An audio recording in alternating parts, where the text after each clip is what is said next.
So we'll just dive right in. First, I want to get some more clarity. So just to be clear, you run a medical clinic, you run a medical spa agency, you help them with AI conversion, you have a membership program that you help them with on the back end for retention, you run their ads, do you call their leads too? Yeah, we have essentially like a patient concierge team that follows up. Yeah.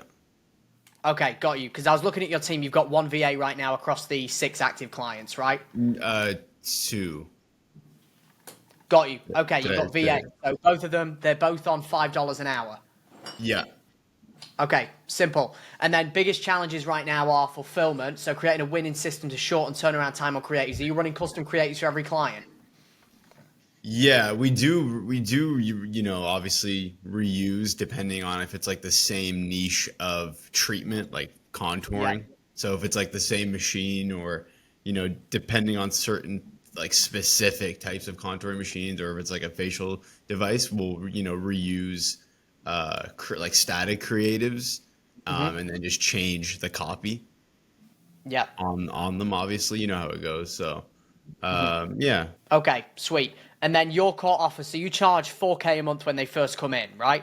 Yeah. Okay, got you. We And are, then everything. Go on.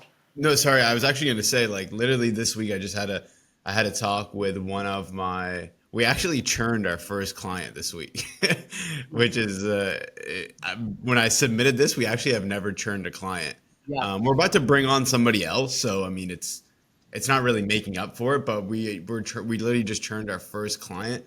I think even after the call, I would want to show you something. I want to show you this new like this doctor in this in the industry has created like I think they're licensing GHL, but Yep. I don't know who's working for them. But I guess they're cold calling everybody, and I don't know.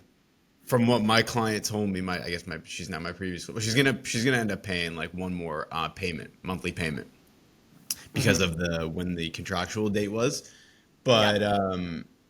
yeah, anyways, for context, this doctor, I totally forgot his name, but I know the name of the company. It's called Boomerang.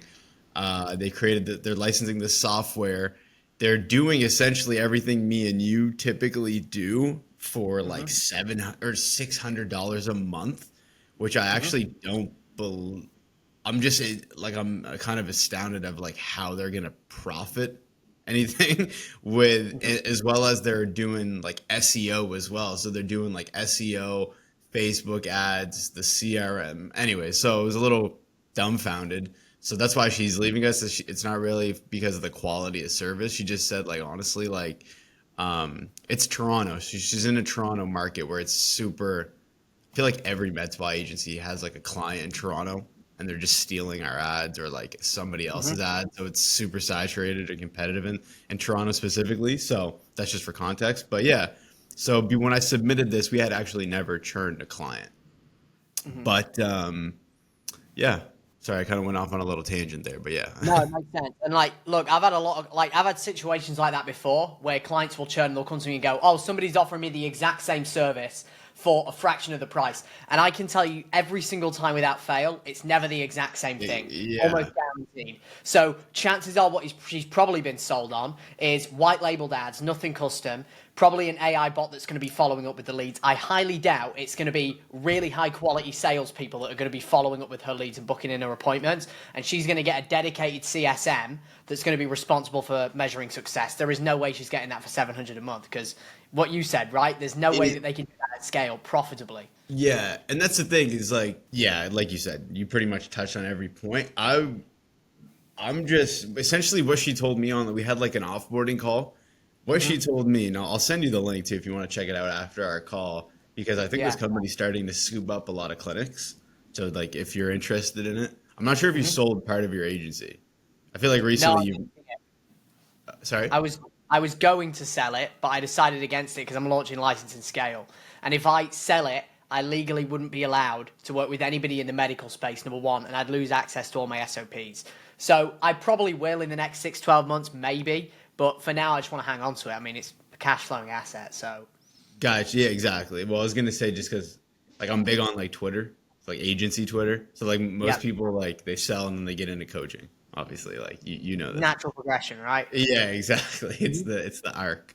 But yeah, so if you're interested, I'll send it to you after. And like you said, yeah, okay. I didn't really think of that, to be honest, that it would be like white labeled creatives and ads and not custom. But Yeah. yeah, It almost probably will be, like yeah, almost guaranteed.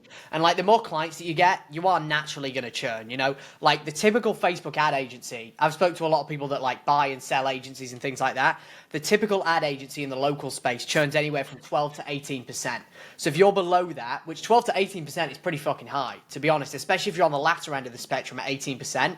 But yeah, naturally, as you get more clients, you are going to churn more. The problem is with service-based businesses is typically the more clients that you have, the more you're going to churn because you get spread thinner and your fulfillment is going to be more, it's got to be more productized naturally.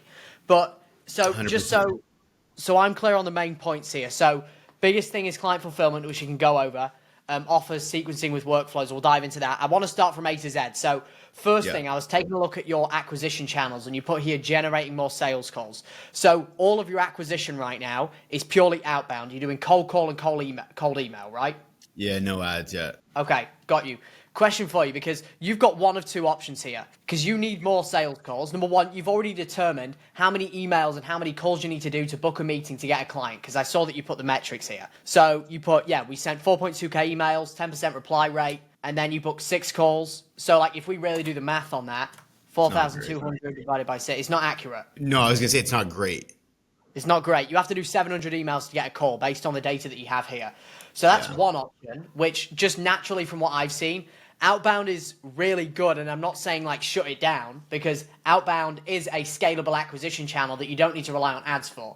And I'm a fan of having multiple acquisition channels. You don't just want to be dependent on cold email or paid ads, because one of those go to shit, you're kind of fucked, right? And we experienced that last year, on the rear end of last year, when our ad account went down for a couple of weeks and we didn't have a spare ad account. And we were screwed until we had to develop the outbound processes. So is there a reason why you haven't done either, number one, double down on cold, or number two, which is probably going to be the easier option, just launch paid ads? Man, to be honest, okay, I mean you'll be the expert because you spend a lot on ads, but to be honest, we just didn't want to dump a lot of our revenue into, I mean, to simplify it. So my partner is the Facebook ads expert. So he's run Facebook ads since like 2014 when agencies just started out. He was running for e-com, and then he ran in general anyways for local service-based businesses. So he's really like the Facebook ads expert, right? Now, don't get me wrong, my knowledge is definitely decent, but not compared to his. But in simple terms, really, we just didn't want to dump a majority of our revenue into ads where we're not really guaranteed a ROI on it, unless you may think that because the other thing too is like we'd be competing in markets with other med spa and aesthetic clinic agencies that are kind of running similar ads, where maybe we just don't have the amount of case studies or testimonials, which we do. Like we have testimonials and case studies, and really great ones, to be honest. But we just didn't want to dump it in something that may not be guaranteed, in simple terms. To be honest with you, mate, you should launch paid ads, and I'll explain to you why. Okay. I disagree with you, to be honest, and that's fine. Yeah, you know, no, that's we're going to have different points of views on this, but the way that I see it is, if my pen is actually going to work. So you've got like cold, which is like emails, cold calls, all that shit, right? Yeah. And I kind of see it like you're like walking. Oh my days, the pen is shit. Never mind. We're going away from that piece. So cold calling and like cold outbound, you can do like 1,000 emails and get one client from it. For you to have that at the point where you're getting like 10, 20 clients a month, you need to do an absurd amount of outbound, an absurd amount. And you're already in a market, like in the medical spa niche, there's about 10,000 to 20,000 medical spas in the US, probably in Canada too, you maybe have a 20K TAM max. The TAM isn't huge. So if we do the math here, where you just said you have to do 700 emails to get one booked sales call, right? Again, there's probably wiggle room for you to improve that. Let's say realistically, like, okay, best case scenario, you have to do 400 emails to get a booked sales call, right? And let's say best case scenario, there's, say, 20,000 med spas, right? So if you do 20,000 divided by 400, that can only really bring you around 500 sales calls. And if you're closing at, I believe you said you had 6 sales calls and then one of them closed, right? And again, it's very limited data. It's not a whole lot. But if we just do that math where it's like 1 divided by 6 is, like a 16.7% close rate. So if you have 500 book calls and then you put here that your show rate was 30%, which again, there's a lot of wiggle room for you to improve that. We'll go over that in a minute. Let's say 50%, because naturally the colder the form of acquisition channel, the less likely somebody is to show. You're going to have a higher show rate from a referral than you are from a cold email, a cold call, whatever it is. So if you get 250 to show and you close at a 16.7% close rate, and you do 215 divided by 0.167, I believe that's what the math is. Or is it 0.16.7 of 250, 16.7% of 250, you'd be closing around 41 clients. But for you to do that, you would have to do an absurd amount of emails. If there's 20,000 businesses times 400, it's significantly lower leverage is the point I'm trying to get at here. Whereas you could run paid ads and you could put $1 in and get $5 out. For example, like I can tell you in medical spas, the typical cost per acquisition is going to be anywhere from 1 to 2K. A month. 1 to 2K for you to acquire a client. Oh. So what I mean by that is if you spend $1,000, you're going to get 1 client. Now for you, purely on the basis that you have a higher ticket price, yours might be on the latter side of the spectrum. Let's say your CAC was, $2,500, worst case. Even if it was $2,500, do you know what your average LTV is? I mean, I guess it's pretty high, assuming you haven't really had anybody churn, right? Yeah. No, to be honest, since when did we sign our first client? It really depends on when we signed our first client, which would have been last May. Last May. Okay. Yeah. And you're charging $4K a month. So just for context, so this week we actually spoke about dropping down to 3K instead of the 4, or even 3,500, or doing essentially. Okay. So essentially what we spoke about doing, and this is like a Hermosi strategy, but for the first 3 months, right, we charge 4K, and then after 3 months we go on to 3K, or you have the option of doing 1,500, and you can essentially launch like your templated ads in HighLevel, right? But so it would be 12,000 for the first 12 weeks. We've thought about now saying, hey, if you prepay the 10K, like if you prepay 10K, we'll do 10K for the 12 weeks instead of 12. So we can take that money, obviously, like invest in paid ads, invest in like more CSMs on the front end. So, like we're just having the cash front loaded, essentially.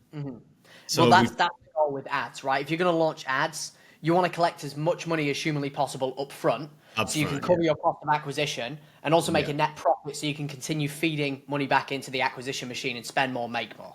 That's pretty much the premise. Yeah, exactly. So that's what we thought of doing. If they don't go for, but at that point, we'd still be charging 4,000. Now we've also thought about just because we have I know it's like 1 out of 6, but man, typically like we're actually like that. I feel like that doesn't really surmise about like how we're doing on closing. Do you know what your close rate is over the last 3-6 months? It's like, I think it's like 50, close to 50%, man. Like we close a lot of people we jump on sales calls with, man. Like we really, and also just for context, like the client that we just churned, we were also hosting her service menu. So we took her off Jane, and we essentially built a custom service menu on HighLevel. But yeah, so, I mean, as far as close rate, yeah, maybe like 30%, 40%. Okay. Like we typically, like if we can get them on the call, we're always, if not always, we're booking a follow-up call. A lot of times it's really just budget, but I don't like to take that as an answer. I always, because I worked in SaaS sales, like I worked in fintech before I started this agency. So I come from a sales POV. So I don't like to accept that budget is not an option. So typically I feel like that may be a closing on us. We're not closing properly. So sometimes it is budget, because like a lot of these clinics in Canada, like people in Canada are broke. So you're not just targeting Canada, right? No. But we only recently started cold outbound to the States, maybe like 2 months ago, like cold email and cold call. We just started that to the States like 3 months ago, actually, 2.5, 3 months ago. Okay, got you. I mean, the one thing that I'll say is you never want to decrease your price unless there is a reason behind it. And if your close rate, the good rule of thumb is like if your close rate is less than really like 25 to 30%, then you might want to consider it. If the only reason why people aren't buying is because of the price and you're pitching payment plans and then eventually people are closing, but it's just too expensive. I will say you are probably one of the most expensive in the market, but it sounds like you're providing more value. And the thing is, if you're closing at 30, 40, 50%, there's no need for you to decrease your price, especially on fucking cold outbound. If you're doing that on cold outbound, paid ads are a warmer form of acquisition. They come in inbound and then they turn into an outbound lead when you call them, right? So chances are you're probably going to be closing more than that from paid ads because cold outbound is going to have shitter leads naturally. Yeah, of course. Well, to be honest, you said it. Really, the main reason we would even be decreasing is because in the market, we know we're on the higher end of like price agency wise. Like a lot of people are doing pay per show, obviously, as you know. Yeah. And if I'd say like, what's your takeaway, like take home on pay per show? It's around probably 25 to 3K a month. Yeah. And it really, like, the reason I'm not a fan of the pay per show model is number one, a lot of the people that are doing it are doing an A/B close. Meaning they offer the pay per show, but then they go, oh, per show it's $1,000, or you can just pay us $2,000 a month. But it's kind of like, especially in your market, same with me, it's like they already know that now. Like they're past the level of sophistication for that to even work on them. There's still industries that it does work on, but just not ours, unfortunately. Like the thing that we found to work really well is just offering a money back guarantee or having a value stack that is unique that nobody else can offer, like it sounds like you already do. But like the key takeaway, we'll get into the pricing thing in a minute, you should launch paid ads because you could put $1 in and get $5 out. And the thing is, your LTV is significantly higher than, I can tell you from experience, 99% of fucking local agencies. 100%. Most agencies, this is what most agencies have. They will charge like 2K a month and their average churn, because I can tell you this because I speak to a ridiculous amount of agencies, is about 25%. So if their churn is about 25%, average client is staying for like, 4 months, if that, their LTV is like 8K. So if that's the case, if your LTV is higher than theirs, you can afford to spend more on ads to acquire a client. So if you can outspend everybody else in the market, why wouldn't you launch ads? Yeah.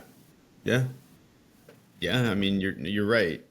And this is where I feel like my partner would come in great.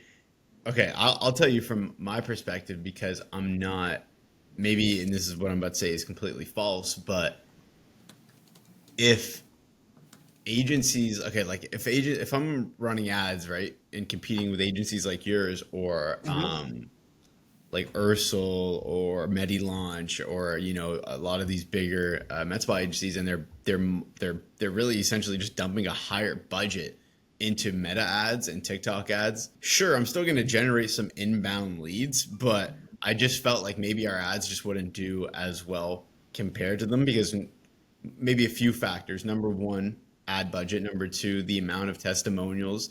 Number three, this would be on a back end, but because we're charging, higher of what is the average in the industry. So those are my three reasons. You use it, yeah. So yeah.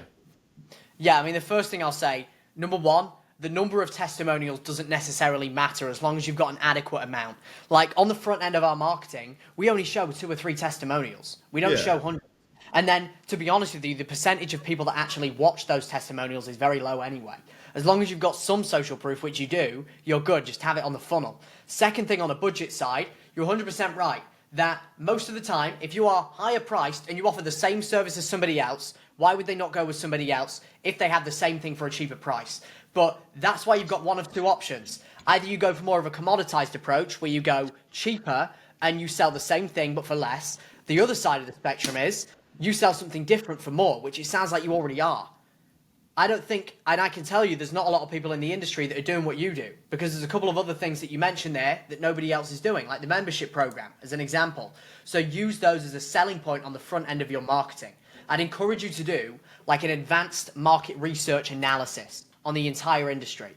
So just to give you an example of this, so like we have one of these in our agency, which is the same as you, where we go over our competitors, who they are, what they do, what common promises and product claims competitors are using, unique mechanisms, the customer avatar, other key questions like current situation, what makes it painful, how would they describe their pain? Like I'm getting crystal clear on what every single person offers. Because when you have something like this, and then at the very end, you can get clear on like, what are the things that make me different?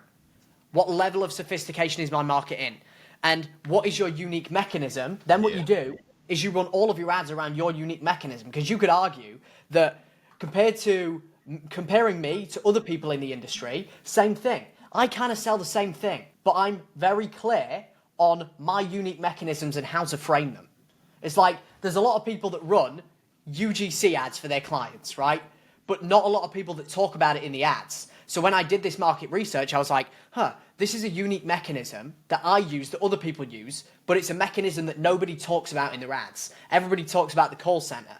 Everybody talks about running the ads and doing everything for them. But at the time that I did this deep dive, nobody was talking about on the front end of their ads how they were going to run custom aesthetic model ads. And that was the frame that I put on the angle. Does that make sense?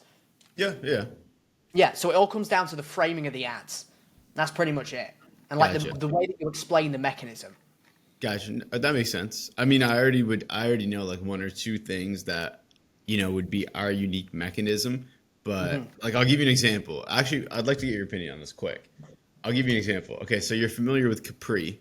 Yep, Capri AI. Yeah, exactly. So the co-founder of Capri, I'm actually like good friends with him.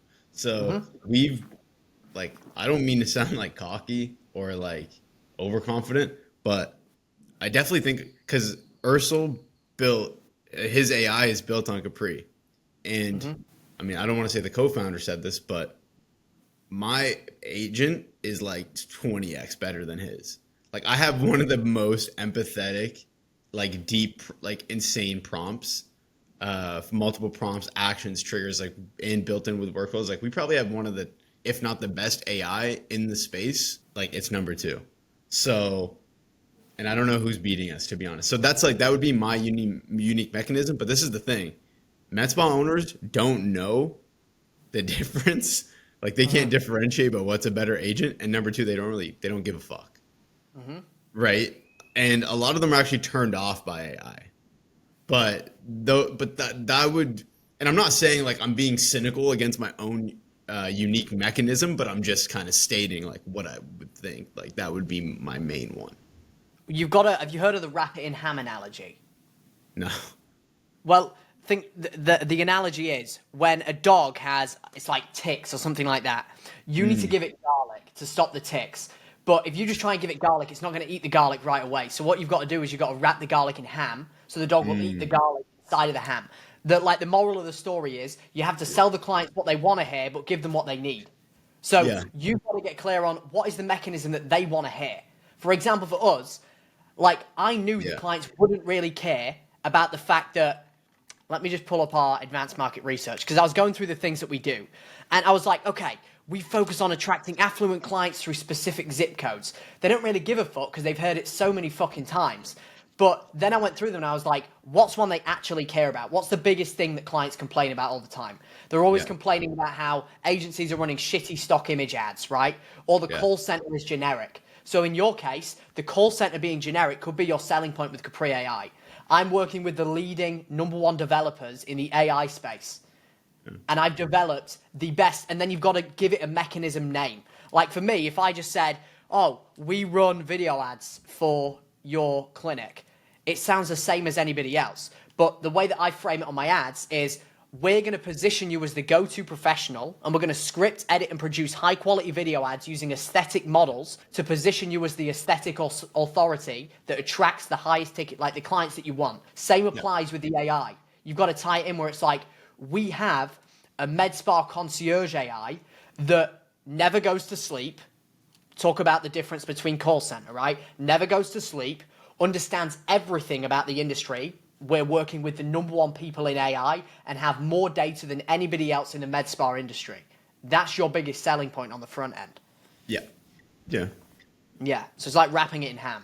But I would say like the key takeaway is you want to do something like this, where you get crystal clear on everything that you have that other people don't, because they're going to be your main selling points on your ads. This is what got me to spend like, at our peak, we were spending like 40K a month on ads, and we were collecting like 120 to 150K new cash. Just because when you crack a new angle that nobody else has cracked, you can just ride the fucking wave. Yeah. Yeah. That makes sense. Yeah. I actually have a like a AI assistant that could, pretty much create a doc like that. I was gonna ask you like after the call if you could send me the framework and then I'll input it. 100%. Yeah. Okay, that'd be awesome, man. 100%. But yeah, like on the sales call thing, one or two options. You push the ball up the hill trying to go with outbound, or you push the ball down the hill with paid ads, because it's going to be significantly higher leverage for you. Yeah, that makes sense. Sweet. Client fulfillment. So tell me more about that. Creating a winning system to shorten turnaround time on creatives, offers, sequencing with workflows. Yeah, so and this is why I really wanted to take the call with you, because I seen on a lot of your new coaching business videos and the organic content that you're putting out. You're actually one person that was touching a lot on like fulfillment. Like fulfillment is gonna fuck your agency, which is true. But I just feel like a lot of maybe other people, they don't talk about it as much, like maybe on Twitter or like other coaching agency guys. This is the thing, is like you know how it is in this industry. Like if the ads don't perform well for an offer, you have to turn around. Like the GPT image generator in the last couple months is good for static, but the thing is we find like short form video like works the best recently, right? But getting short form video like creating offers, like taking all that time to like essentially sit down with the you don't even have to sit down with the client, but like, okay, look at the machine, look at creating a unique offer, having to create the funnel, having to create the follow-up process for this. If it's like a more in-depth, like if it's like an injectable treatment, for example, we like to do like a pre-screening. Like if it's like, let's say it's filler, somebody's coming in on a generic filler ad, but when they come in, they have to do it in a specific area. So we do a pre-screening, for example. I'm just giving you context on like where they want it done. And then we can pre-sell them a little bit. Just helps bridge the gap to like when they come in, we can, sell on a higher ticket package. That's another thing too. Like I think we have amazing sales trainings that we put together for our clients in Gamma. So it's like, it's easier to, consume for our clients because they're not salespeople at heart. But anyways, going back to fulfillment is, like that's just so much time. And where right now where we want to hire a CSM, we kind of want the CSM to be like a media buyer wrapped in one, if that makes sense. Like we want them to be a CSM, but also manage GHL. That's the other thing. So you got to remember, like when we're launching a new offer, like all the workflows have to be created for the offer. The funnel has to be edited. Things have to be set up and linked properly in GHL. Like that shit is time. And I think that's what's like, I'm doing a lot of that right now while also trying to help. Like my partner is doing doing all the outreach actually. I mean, when we say outreach, like cold emails, like we switch it up. So it's not like any of us are really doing that, but when I say outreach, I mean cold calling. So he's doing all the cold calling. But honestly, it's because my expertise lays in GHL where his lays on the Facebook ads. But from just an experience perspective, like, man, like I worked in SaaS sales. Like I was an AE, right? So I was an account executive, closing like businesses on fintech software. So really I should be making the cold calls and he should be focusing on this stuff, but our expertise just lay in different areas. So it's kind of fucked up in that sense as well. But yeah, like we need a systemized approach to like creating an offer, getting the copy, like creating and testing is like, it's just important too, because you can spend all this time on creating an offer and it's just not going to do well. But the creative is like 80% of the front end on that. So when I say testing, it's like, sure, testing the quality of the offer, but also testing the creatives. And then you have to relaunch and then, add budget. And you have a media buyer? It's my partner. Okay, got you. So, a couple of things that we'll pick apart there. The main thing, which you sounds like you already know, what you kind of do, you need to standardize your fulfillment because you shouldn't be having to, for every individual service and treatment that you add on for your clients or you change, have to update the workflows, recreate the funnel. You shouldn't have to do any of that. It should all be standardized, and you can do that with custom values. So the first thing, if we go into like the ad creatives, right, there is ways. Because in majority of industries, you want to have the ads personalized because clients don't like when you run generic image ads a lot of the time. But you also need to find a happy medium of finding a way that that is scalable. Now, the way that we found that this was scalable is you can hire a UGC creator to create niche-specific ads. And worst case, if you need to personalize anything to the clinic, you can have an editor maybe put their logo on it, or you can have the UGC creator redo the intro. For us, we create UGC ads that are specific to the niche, and they seem personalized, yet they're universal. I'll show you an example. So if here, let me pull this up. We have a few UGC ads running for like. It's actually one of the. It's for it's like for a $99 facial, but we have a UGC ad. It's a come with me style, like come with me to Cam's. Yeah. You know what I mean? We do the same thing we do on the B2C as the B2B. So let me just show you an example. Okay, cool. Interesting. Okay. Will you be able to hear this? Hold on. Can you hear this? No. Or okay. Maybe, yeah. Hold on. Let me try again. I can read the captions. Like it's fine.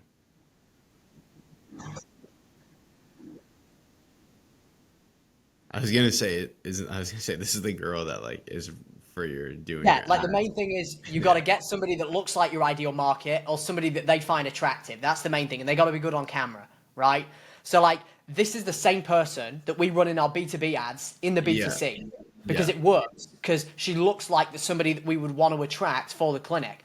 But the point I'm trying to say is like we have standardized ads that will run across the board for every client. And we've made like a mix of like, and a good rule of thumb, same on the B2B side is we create 4 hooks for every 1 body, which makes the UGC creator way more efficient. So we have the body of the ad, which is the last like 60 seconds created, and then we just swap out the hook. And we do the same thing with the B2C as we do B2B. And it seems personalized and it's very well edited, so the quality is there. So like you can do one or two things. You can charge super high and run custom ads, but just know there's naturally going to be a delay with a lot of clients getting you that content.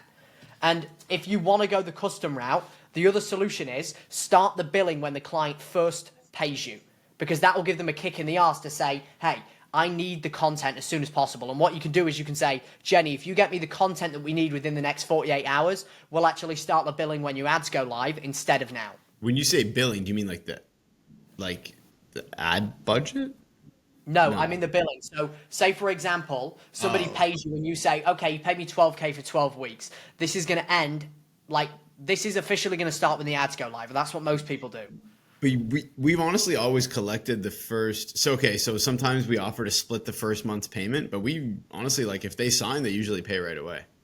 Right, this doesn't have anything to do with that though. What I'm saying is, if you're saying there is a delay in you scaling ad creatives and getting content from clients, then a way that you can get the content from the client quicker is you can say the billing starts from today, meaning the 12 weeks starts from when they pay you, but you can tell them, hey, if you get me the content that we need within the next 48 hours and we can go live in the next 7 days, then the billing will actually start when your ads go live. So it gives them an external incentive to get you the content quicker. If that's what the problem is.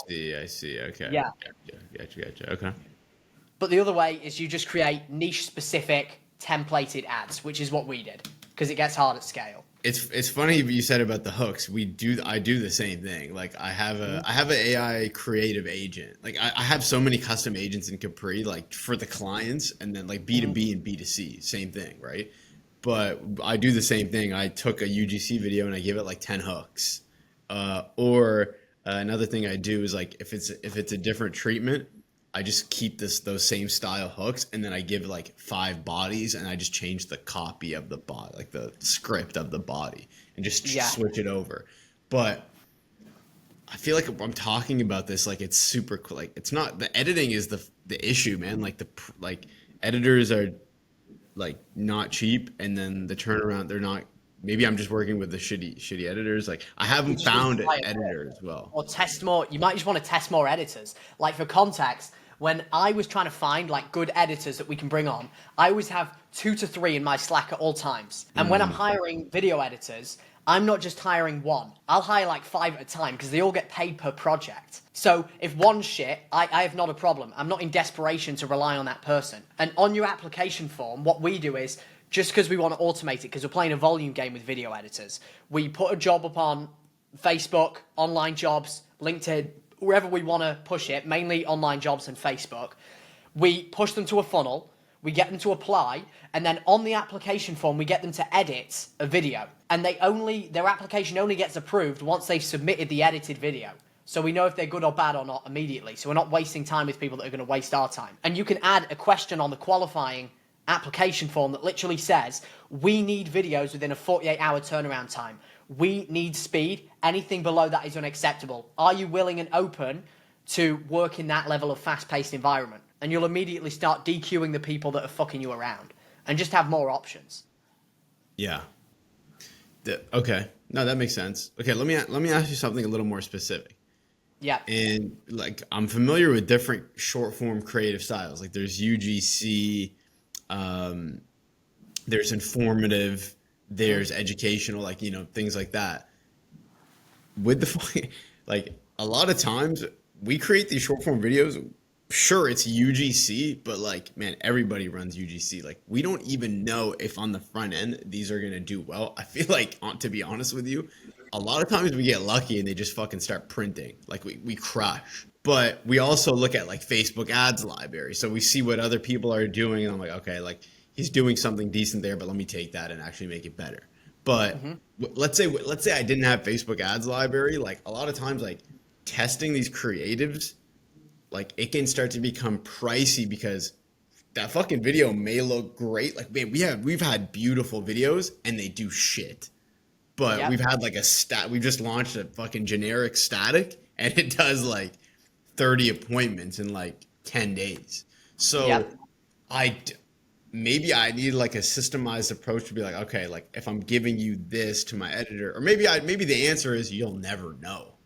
Like you'll just never know until you test. Well, the thing is, the more data that you get, the more proven ads you're going to have. So like for us, we actually find that we typically get more bookings with images. We always run like a 50-50 test with images and videos. And when we do that, whenever we launch a new client, we're always allocating 80% of the budget to proven ads and then 20% to testing. Because if I'm using a client that I just signed and I'm allocating 100% of their budget as a guinea pig and testing a bunch of new shit that I know isn't proven, we know the likelihood of somebody churning, this is like tracked, the likelihood of someone churning in the first 30 days is way higher than it is at any other time. So I want to smash it out of the park with them as soon as possible. That's why we run proven ads right out the gate. I might not even test anything new with new clients in the first 30 days. Yeah. I'm only really doing that with clients that I know have a big budget, that I can leverage their spending power. And I'm also leveraging the ads library to see what other people are doing who are spending more than me to see what is working for them. Yeah. Okay, that makes sense. Yeah. Let me ask you this. I think this will be interesting for you as well. And we haven't given into it, but okay. So I saw MediLaunch said this, the guy who owns MediLaunch. He said, just for context, a lot of our CPL for our clients, like we fucking crush it. Like that might be another unique mechanism, man. Like we're spending less and booking more. I mean, that's not really a unique mechanism, but just it's context. So our CPL for a lot of people, man, sometimes we do like sub $1 leads. A lot of times we're in the like 1 to 3, max $4. What's your cost per booking? Because that's the main thing that matters. Cost per booking is typically around 20 to 30. And that's with a deposit. That's with a 25 deposit, yeah. Really good. So you just got to scale it up. Sorry? You just got to scale it up then if you're getting those metrics. Like, bro, if you're getting those metrics, you shouldn't even need to worry about fulfillment. You should be launching paid ads and you should be scaling because your problem isn't fulfillment if you're getting those results. It's when I say fulfillment, it's the time, and that time is taking away from. But that's the thing, you're talking about inbound. So inbound, it takes no time. But I'm talking like the time that I'm using on fulfillment, I could be using on cold outreach. So like 100%. calling. But I just want to say to you is, as far as the ad side and fulfillment for our niche specifically, is I've seen other agencies or even in other spaces, they say the CPL may not be the best indicator of somebody purchasing a package, because this is why I feel like this client we just churned, she wasn't selling enough packages, because this is the game, right? You need to sell these like 1 to 2K, maybe 3K packages, right? Because really you only need to sell 1 or 2 to pay for our price, but that's not the goal. Like, you don't want to break even. We'd like to scale month over month with our clients. But I saw the guy said, okay, sure, I'm running short form video ads, not even UGC, like more like educational style. But he's like, we were doing a $20 CPL, but which is kind of like, a lot of people would think that's awful. But on the back end, most of these leads actually ended up being higher quality and purchased a package. But that's one thing, like you just said, it's like in the first 30 days, you can't afford to test that. You don't want to do $20 CPL, but maybe you end up selling more packs, which the fucking client may be more ecstatic about. So that's another factor where we realized in the last couple of months, like, sure, like we have like $1.50 leads, and the cost per booking is maybe like $15 to $20, but a lot of these people are not buying fucking packs. They're the tire kickers. You've got to understand, man, because that doesn't just fall on you. So you can't Yeah.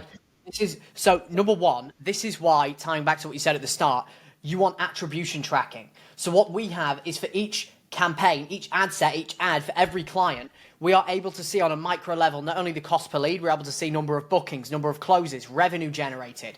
But I'm not all the time looking at attribution tracking on a cost per acquisition level, because that is more so in the client's control. I'm looking at cost per booking, schedule rate. I'm also looking at lead quality as well, in terms of the quality of the phone calls, the quality that the client assigns to that lead. Because what we do is, after every appointment, we get clients to tell us on a scale of 1 to 10 how high quality that lead was. And again, can it be a little bit inaccurate? Yes, because the further along in the acquisition process, the more the client has control, the less control that you have. But knowing that on like a micro level of like, oh, this ad got us a $20 CPL, but the cost per acquisition was lower than this ad that got us a $10 CPL is important. But you just don't want to take it verbatim, because we've got clients, I'm sure you do, that are just dog shit at closing. And if you just look at the cost per acquisition level, like, it's going to skew your numbers, because naturally, like, the biggest constraint in this industry is people can't close and they think they can. But okay, dude, what you just said is fucking spot on. But let me tell you this, from the B2B side, is they end up blaming us for not selling the packages. Oh, And yeah, they then, do. yeah, but like you said, it's out of our hands. Like, I can only pass you so many appointments a month. And it's like, if you're gonna essentially churn you're not churn, it's like if you're gonna waste the opportunity in that consultation to sell a package, like I can't turn you into Hermosi overnight. Like, 100%. And it's natural. Like, we get clients all the time that come to us and will blame us for things outside of our control. Because what they don't realize, like, if we broke it down, right, there's like 4 things that get clients results. You've got like ads, and then you've got getting them to book, yeah, and then you've got, oh my days, this pen is going to shit. And then you got them to show, and then you've yeah, got to get them to close. And yeah. wherever you let go of control, which in your case is the close, they're still going to blame you for it, even though you don't directly control it, because you control 3 pieces of the puzzle. So that's why expectation setting is so important, and giving them the resources they need to get better. But naturally, I'll tell you, man, that is going to be a problem that's always going to be there. You can't 100% ever solve it. You've just got to deal with it. Yeah, and honestly, this is a great image that goes back to why I spoke to my partner about maybe we should come down to 3,000 a month. Obviously, because we're on the higher end in the market, but from another perspective, it's like they just have to only sell X amount of packages to feel like, maybe it's like if we're not selling consistently packs over month over month and scaling their revenue month over month, it's like, okay, with the 3K, at least they won't give a shit a little I do more. agree with you, because your pricing has also got to be your Yeah, pricing is dependent on the amount of money that you can make your client. And in this exactly. niche, if the average, like if we break down the numbers, right? So let's say you get 15 appointments on average for your clients, right? And then you have a 75% show up rate, and let's say 12 to 13 of them show. And then average clients closing at, say, 40%. Let's say they close 4 packages, and the average package is $1,000. They're only really going to make $4,000. And if you factor in ad spend and your 4K management fee, they're a net negative. So it's like, if you think about it that way, can you charge 3, 4, 5K in a different market? Or if you're going, like, make a slight angle change and you just focus on clinics that are offering treatments at 5, 10, 15K, yes. I think, to be honest with you, in this type of niche, you're playing more of a volume game. And it would be better off to go down to, say, 3K a month, where you'd close more, but you'd also have a higher retention anyway. Exactly. And that's the point. We would retain more anyway, and churn, like the LTV would be longer. Mm-hmm. And well, the thing is, we go down to 3K anyway after the 12 weeks. Right. And it's true. Like, we're not like lying to the clients, because we tell them, like, really the reason why we charge 4,000 over the first 3 months is because we have to come in and set up a lot of infrastructure and systems. But after the 12 weeks, like, we would be lying to you if we said we have to continue doing so. Like, you know what I mean? So we would just end up charging 3K a month, and then you can stay on the 3K a month plan, or then go down to 1,500. So, but we just now really our pitch to get the 4K is. It's not really a pitch. It's true. Like, we have to set up like a lot of workflows, a lot of like things like that. Also, another just small factor, and I don't know if you've dealt with this, or you probably obviously have media buyers at this point, but like early on when you started, man, a lot of these fucking people's Facebook accounts are like banned, or like or they don't know, they fucked it up so much. We have to go back and forth with our Facebook rep to like get it under our ads manager or things like that. And now there's A2P verification on fucking GHL, which we never had to do A2P before like the last little bit, which is taking longer. So even if they get us those creatives back within 48 hours, it's like we can't launch within the first week anyway. Yeah, so let me give you a rundown of this. So the first thing you mentioned, what was the first thing? It just went over my a lot. Like, okay, like I'll give you an example. Like, we just signed a client last month, and dude, we don't know what, like, I wish I had more like detailed explanation, but their Facebook account was essentially, it was fucked. Like, we had to. Let me go over this. So you need to have an SOP for this shit, going over the different scenarios and how to solve them. So we have one. I can't get it on hand. But essentially, it's like the 4 or 5 different scenarios that can occur and how we handle each one. For example, if a client has an ad account but no Facebook page, creating a Facebook page is easy. We can do that in 2 minutes, so we can do that. If a client has no ad account or no business manager, then we need a new one. And in that case, we have backup ad accounts that we can use, and we also have a business manager plug that, worst case scenario, if we need a new ad account, we can buy one. I see. Okay. Yeah, so that's the way to solve that. And to be honest, it's usually easier to get a client on one of our ad accounts than it is having them fuck around setting up their own, because it just takes so much time. Oh, so you're just setting up your own ad account? Yeah, like if somebody either doesn't have their account set up or they're banned, 90% of the time we'll just go, you know what? It's going to waste too much of your time. You have the same technical savviness as a fucking dinosaur. We'll just use one of ours. And you just name it something close enough to the business? No, not even. It doesn't need to be. As long as we've got a page and it's running on their behalf, like, a lot of them are like, cool, I don't mind. Oh, okay. I feel like my business partner may be a little dumbfounded by that. I'd be like, oh, fuck it. All right, well, we should just be doing that.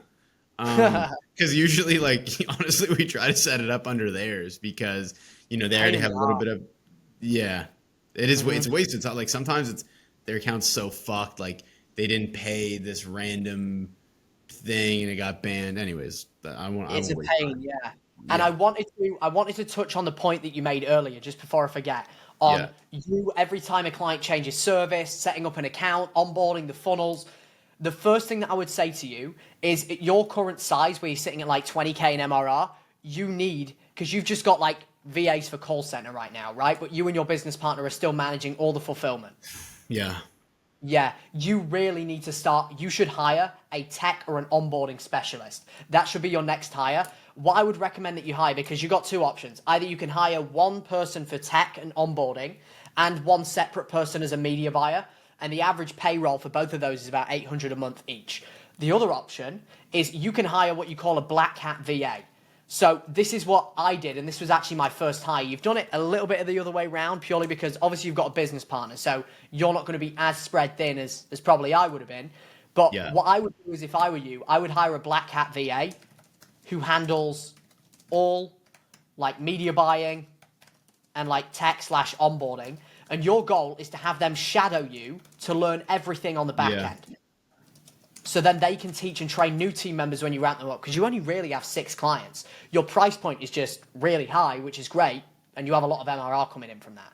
That's the first thing. Second thing is, when you bring that person in, or if you do before that, you need to have good infrastructure that's scalable on GoHighLevel, for example. So let me just show you an example of this, because I used to have this problem where we'd have a client that either changed service, or I'd have to go in and manually update all the workflows, manually create a new funnel, or if they add a service, it was a pain in the arse. So number one, you need SOPs on that, and you need to build out, you've got a snapshot, I assume, right, on GoHighLevel? We have a snapshot, but like, I'll give you an example. Like, I mean, I don't mind sharing with you, like maybe off this call, just to show you actual workflows, but okay, like even if we change, okay, so like in a funnel, we have the form, you still got to change, like I'm not saying it takes hours, but you still got to go in and change like certain of the, what do you call it? The actions in a workflow, depending on if it's a new offer, because it's a what new type form. of actions? Okay, like I'll give you an example. If we run, and that's the thing, we do have snapshot, like, so you have to, okay, let's say if we run a new offer for filler, we have to come in and change like the SMS messages, the pictures. We have to change some if and conditions in the workflows.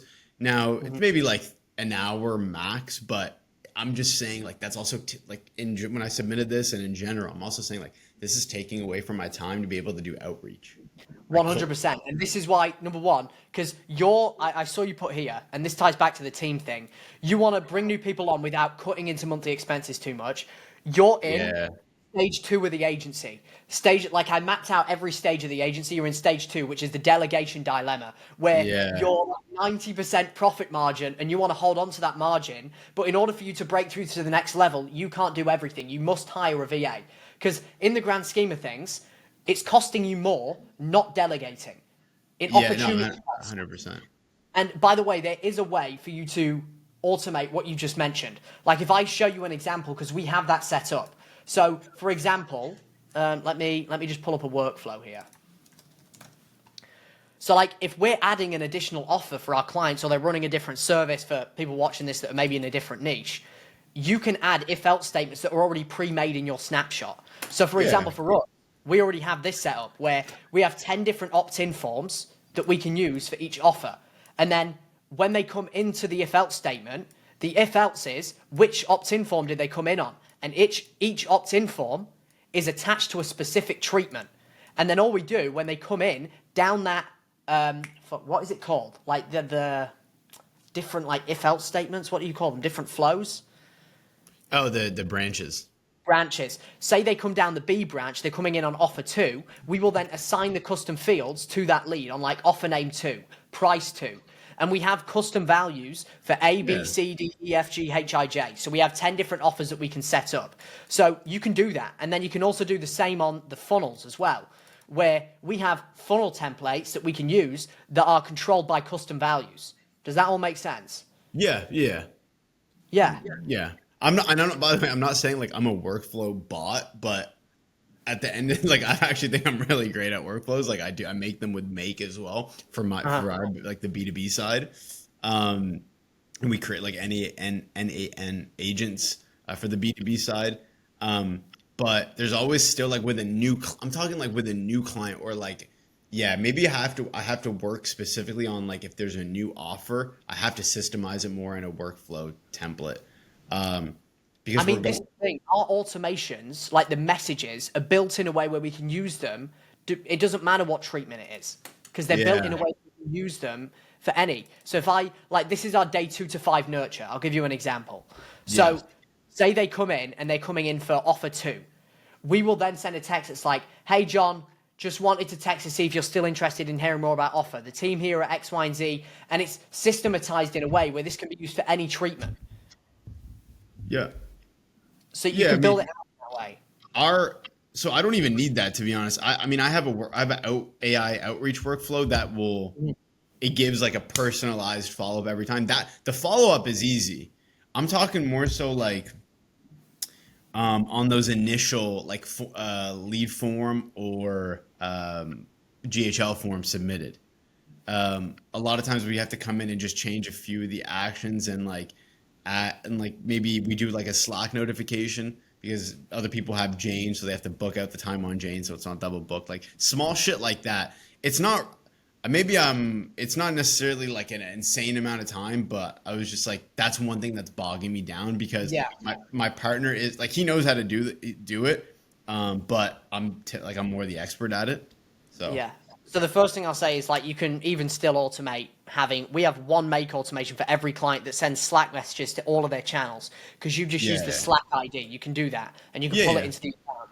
But the bottom line is all these things are the micro. The macro big picture thing that you need to do is you just need to get yourself out of it. And the only way you're going to get yeah. yourself out of it is by Delegate. SOPing your onboarding process, SOPing adding additional campaigns, all of the stuff that's taking up the most of your time. Just what I would encourage you to do, I made a post on this on Instagram, I'm not sure if you saw it.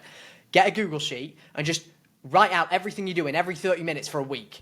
And then assign $1 per hour amount to each task. And the things that are the lowest dollar per hour, meaning the lowest leverage shit that you're doing, that is the easiest to delegate, start with that. Yeah. And just start delegating it to a VA.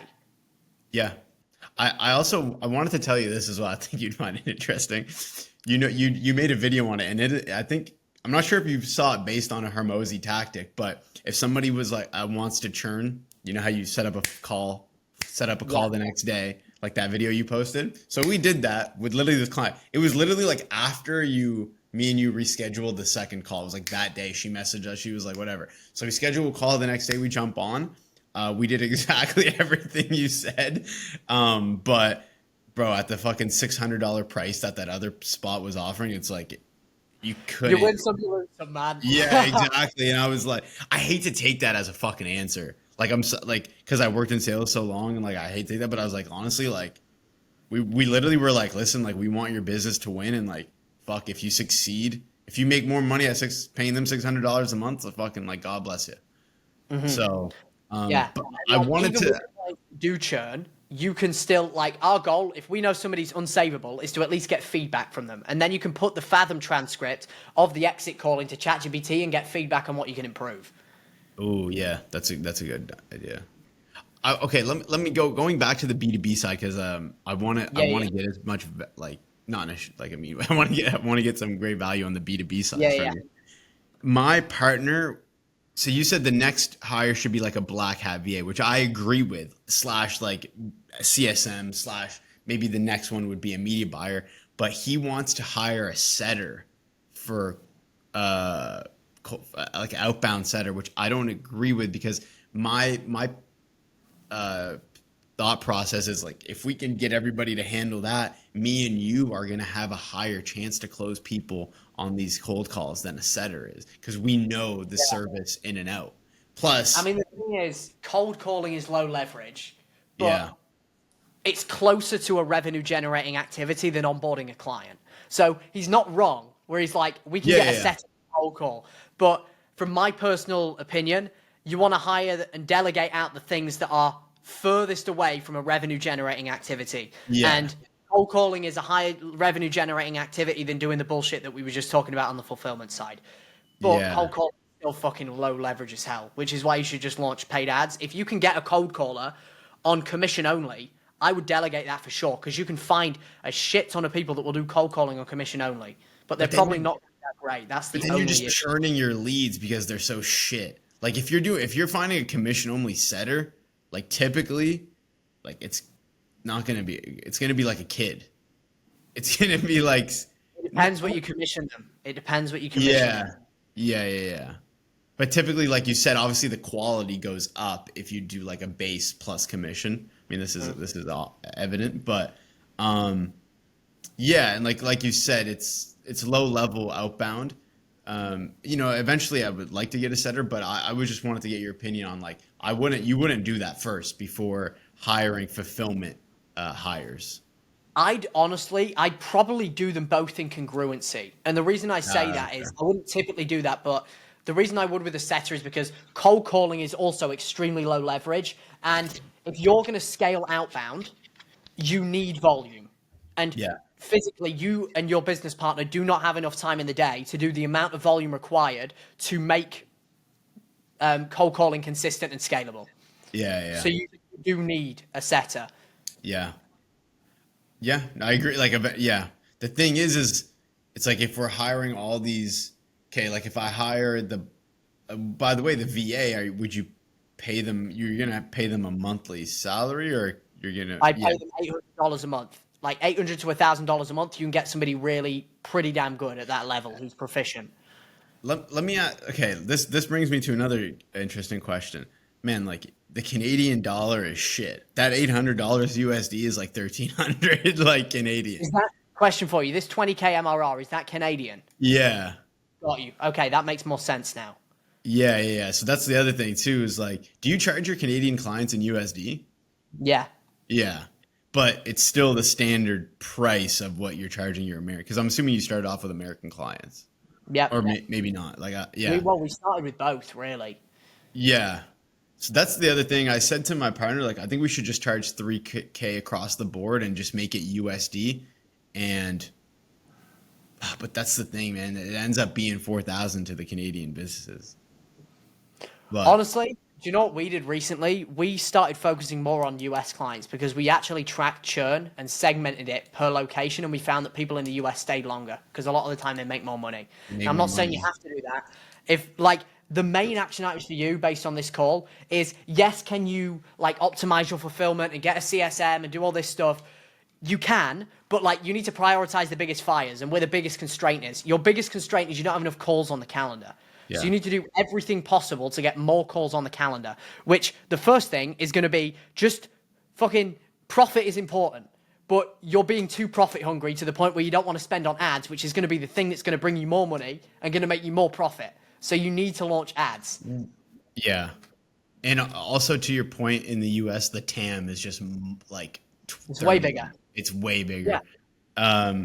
And that's the thing. I wouldn't say this scares me, but all these fucking kids opening up these agencies and they're just kind of like white labeling like what some of the bigger agencies do.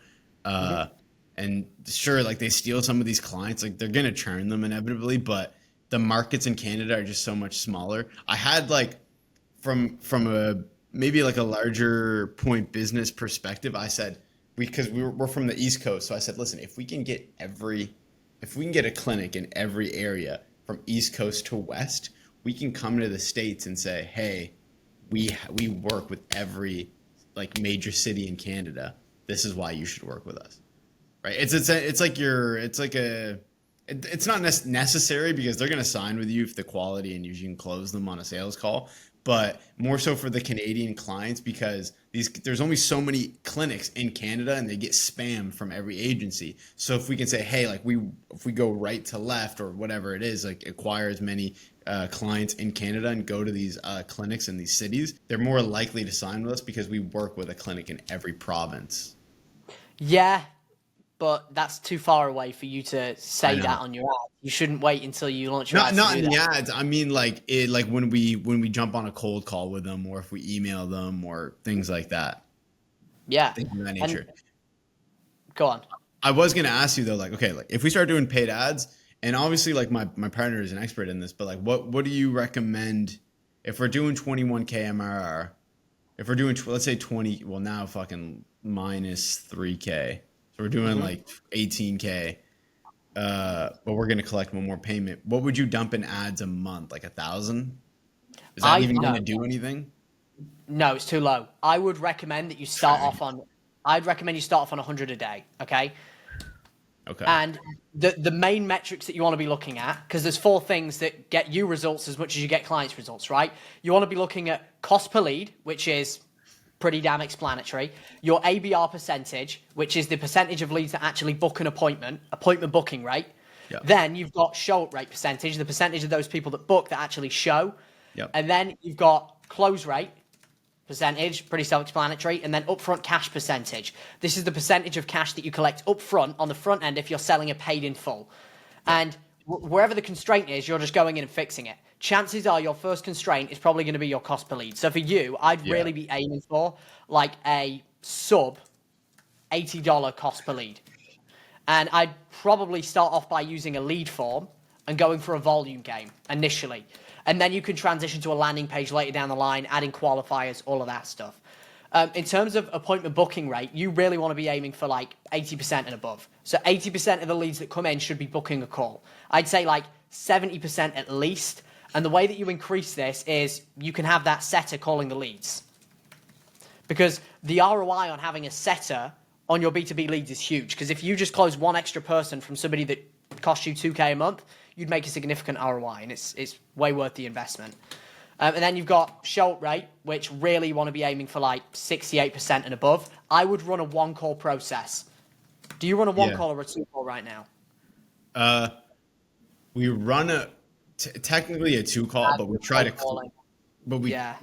Wait, do you? I'm not counting the cold call. Oh, okay, got you. I'm talking about the sales call. So no, typically we do a sales call and then a demo, but we try to close on the sales and then do the.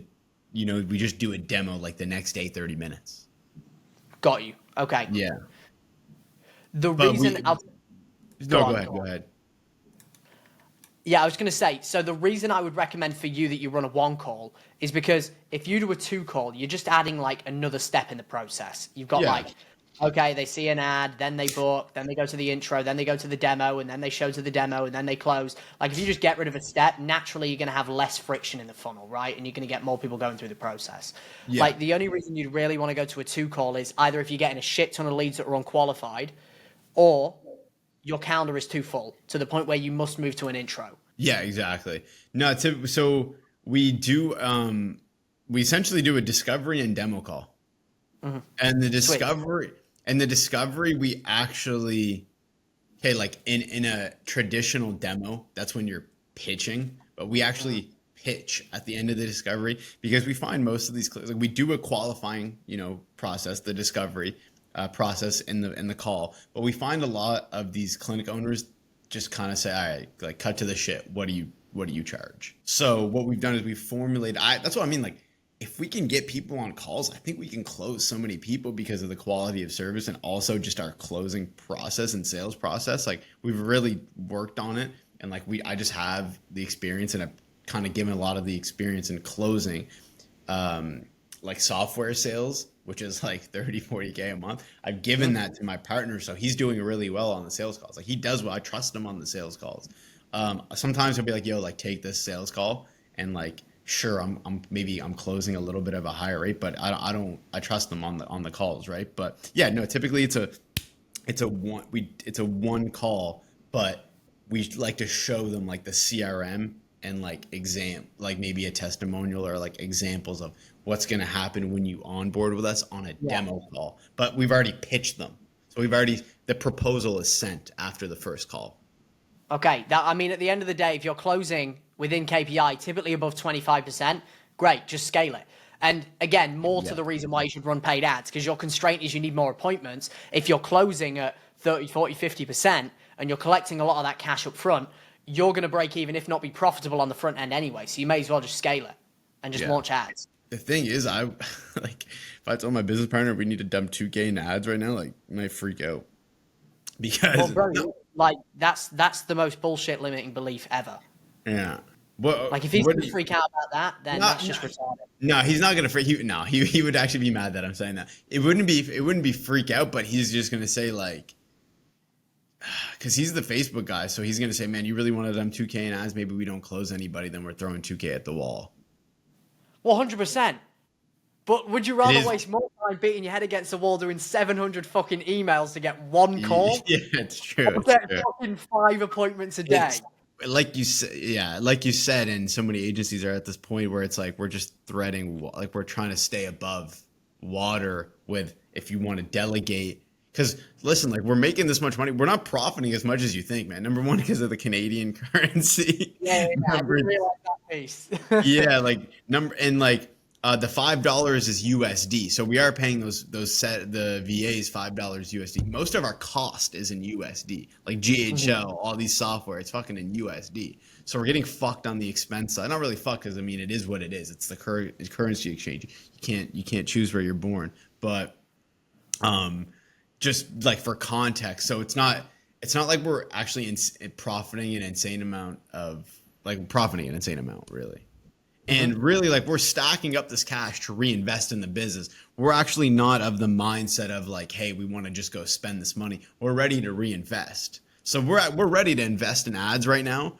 But I didn't think you would say 2,000 a month, 100 a day is like, yeah, at least 100 yeah. a day. But my partner would say the same things. Like he would probably say like, we're gonna need at least 100 to see anything. Like $100. So he would agree with that. Can you start on 50 a day, 25? Yes, I did. But the only reason I started on 25, 30 days because I had no other money. And again, it all comes down to, you want to pay with time or do you want to pay with money? And the more that you spend, the quicker you're going to have results and you're going to be able to course correct. So if you're saying in the next 12 months, you want to get to 100K, which by the way, you can do in the next 6 or 12 months for sure, but you need to scale ads fast. Like one of the biggest things that I wish I did sooner was double my ad spend, because I went to a mastermind that I paid like 10K to go to. And there was people there when I was making like 50K doing 200K a month, and I had better infrastructure and better operations than all of them. And I was like, what the fuck is going on here? What are they doing different? The only difference was they were spending double, triple, quadruple I was on ads. That's it. Or they were doing double, triple, quadruple the amount of outbound than I was. That was it. And I don't really know any local lead gen agencies that are consistently doing 6 figures a month without ads, to be honest with you. No. And I'm sure there probably is, but the split, like there might be a few outliers, but if we look at 90% of the agencies doing 6 figures a month, they mainly acquire clients through ads because it's scalable, it's consistent. And once you know I'm spending $1,000 and I'm getting a client that's going to spend 20K with me, you have a 1 to 20 CAC to LTV. Why wouldn't you scale that? Yeah. Yeah, no, you're right. You're right. Yeah, we need to lean into ads heavy. Yeah. And like, look, so we've gone over the acquisition piece. Yeah. We've gone over the process. We've gone over the fulfillment side, standardizing the snapshot, the testing budget, the UGC creators. You need to hire the black hat VA. Go on. No, I was just gonna say I'm gonna DM you after this, or I'll message you after this, because I need like a good. We were actually about to hire. We were actually gonna fire our PC team this week, like our patient concierge team, because they're guys, and we wanted to hire girls because we feel like the conversion rate will do better on the follow-ups. But I actually need, just in general, I need a good like VA source. We just found one, to be honest, but I need like a good spot to get VAs from, and maybe like a CSM. Do you use online jobs? Sorry? Do you use online jobs? Like the website? Yeah. No.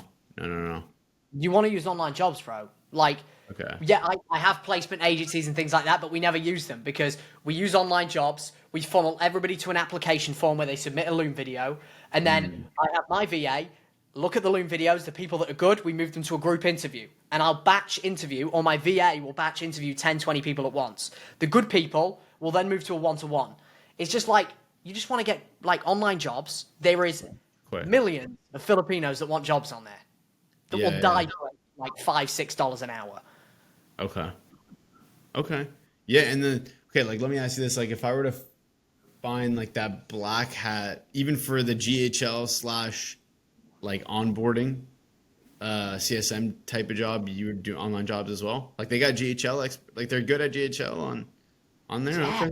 Okay. Bro, I've got like a tech wizard on our team. Everybody I hired from online jobs and referrals from people that came from online jobs. Okay. All right. And we've got people on our team that are way like levels better than me at automation. And I'm good at automation. Fucking levels. Yeah. No, honestly, like you said, what I would do earlier is I would get them to shadow me for a few weeks. If you don't have like an SOP boot camp, because like as you develop and as you grow your agency, what you want to do is you want to have like a big SOP boot camp that people can look at with, okay, you have this problem, watch this video. You need to learn this, watch this video. But if you don't have that, the first couple of VAs you're going to hire are going to be guinea pigs, or mainly the first one, where you record everything and then you make SOPs based on the training that you give that you give that person. Yeah, we have that. Yeah, so we have looms on like for the we have like we do have a different set of VAs, but they're not really like full time. But now we just used our PC team because they needed hours after like the 9 to 5 for the clients. Yeah. But yeah, we have like looms, SOPs for how to do an SO, or like do a task or something like that. It's more so on the like it's on the B2B side, but yeah, of course. Okay. Yeah, so we do that already. Like we do like the Loom SOPs. I do need more of like a Google Drive folder on like organize, like, hey, this is what you're gonna do for this XYZ. Yeah, and that'll come with time. Like you'll be able to develop it the more positions you hire for, and the more things that come up, because it's just a constant developing process. It never ends, to be honest. Yeah. But I've got to run in 3 minutes. Is there anything random or anything else you want to run through?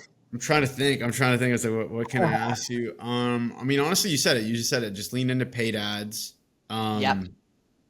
We've now turned to clients, so revenue is less. So we have to account for that. And as far as like budgeting and expenses goes, just be like a responsible business owner. But you wouldn't even say do 1,500 because wait. By the way, when you say 2K a month, you mean USD? I mean, 100 a day is 3K a month. Yeah, sorry, that's what I mean. But you're talking USD. I'm talking USD, but if budget is the biggest constraint, I would start on 500 a day. But for example, you said last month you did 12K net profit out of 21K, which ballpark is about 65% margin. So you've got wiggle room. Like, just know that you're playing long-term gain, short-term pain. That's essentially what it is. Because you might hire a couple of people now, and you might invest in ads, which in the short term, you might make less profit. You definitely will. But in the long term, it's the only way for you to grow and open up your margin later down the line. Because if you hire a VA now that can get you to 20 clients a month, 20 clients management, when you've got 6 now, think how big your margin is going to be when you get 20 clients. Yeah, exactly. And then it's like you said, you want to play the volume. And I understand that, like, and like honestly, like, yeah, okay. Let me ask you this, because you spoke about lead form. You wouldn't do like a lead magnet? I mean, you can. Like, I know people that are running lead magnet, and it's working well. But you just know that if typically in this type of industry, a direct offer works really well, where you just run like a direct. Here's what we're going to do for you. Here's our guarantee. Here's explain mechanism, etc., etc. You get them on a sales call. You sell them. There's people that I know that are running lead magnets well, but just know that you're playing more of a volume game. You're definitely going to need a setter, or you and your business partner are going to be busy as fuck, because you're going to be getting a lot of leads, but a lot of them are coming in indirectly. They're not coming in with frame of mind of like, I want to buy this high ticket thing, or I need help with this problem. They're probably just coming in for like, oh, I want this freebie. So they're a lot harder to convert. That's true. I only ask, to be honest, because I have like 2 or 3 like good like lead magnets that we actually a lot of time. This is like a Hormozy strategy, but we to make sure somebody shows on a call, we'll call them and say, hey, I made this cool report. I can't wait to share it with you on the call. And it just gets them to show on the call, and they actually don't even give it to them till like the end, so they can see it on their own. You give them a bonus until the end of Yeah, like, because like I don't want to go through it on the fucking call, so yeah. No, man, I just before we dip off here, I just want to say I appreciate you taking the time. I mean, listen, like a lot of you, it's not, I mean, you definitely gave me some gems, but you're really saying like, and I don't mean like say this in a negative, like you're saying obvious shit, but sometimes you have to say the obvious shit framed differently. Most, like, everything's the obvious shit, bro. Yeah. Like no fucking like secret shit. It's all out there. It's just sometimes you just need a reminder of like, this is the thing you actually need to do, even though you know you needed to do it. Just actually do it. That's it. Yeah. And I mean, just so you like for context too, like we're changing up our email sequences. Like I'm a big believer in cold email, so I actually think we get some good, like great responses. Like we get a lot of responses to the emails, but now we're switching it up, maybe a little more personalized. So I think we're gonna now dump some money into ads definitely after this. Double down on outbound too, though, bro. Like don't just cut off the cold. I was gonna say, send me the recording of this call.